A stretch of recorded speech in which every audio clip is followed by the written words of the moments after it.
Bonjour. As a boy, growing up on Nea Shigmingbing, I loved skipping stones. And the Miss, he had a perfect stone. I always wanted to skip it. On my 12th birthday, the Miss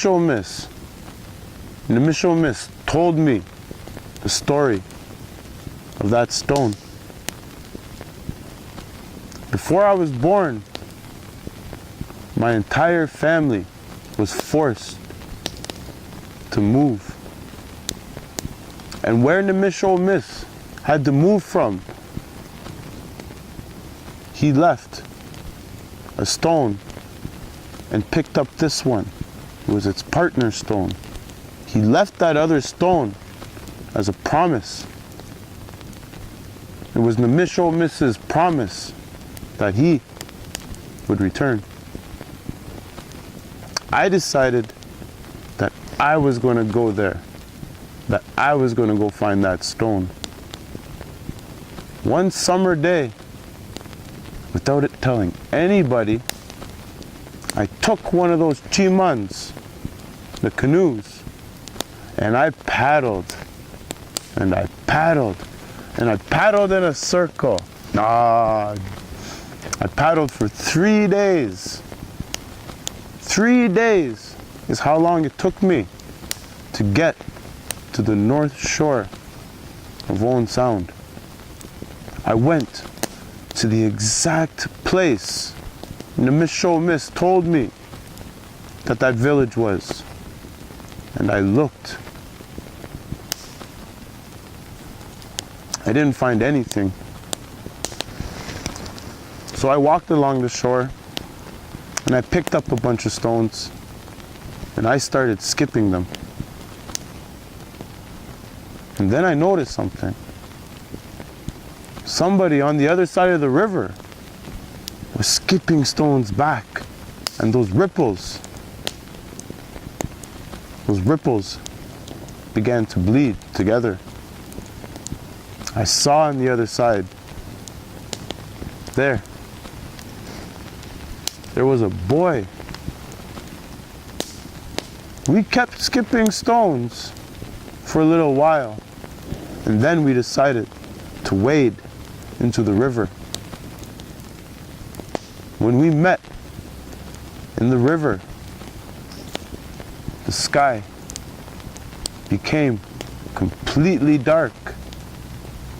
A chinodin, a big wind began to blow. Gimme one. Rain began to whip into our faces. We ran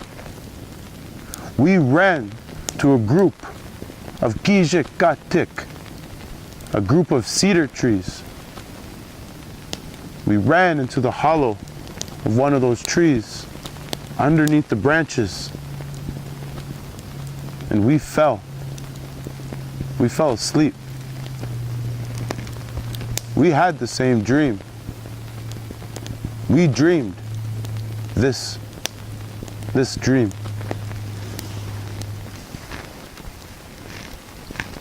We were standing in the middle of a river, looking up at Gizeh's beautiful yellow sun. Suddenly, a thick fog came rolling in.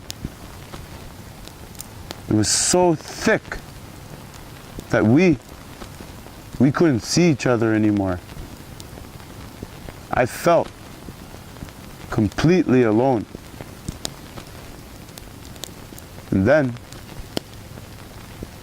in the distance, I heard the wings of Nidodem Ajikak.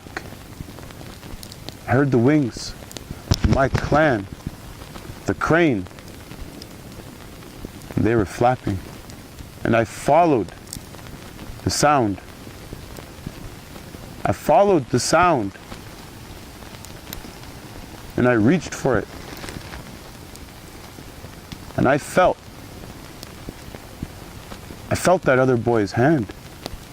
Together, we followed that Ajikak out of that cavern. And we found ourselves underneath the tree on the shore. I looked down and I saw there was a quill box. And on that quill box was an image of the crane. I looked inside and I found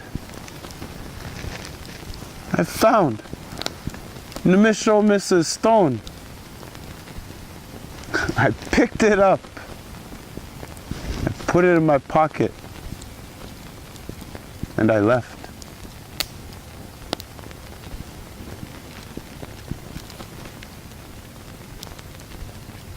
It would be nearly 30 years before I saw my new brother's face again.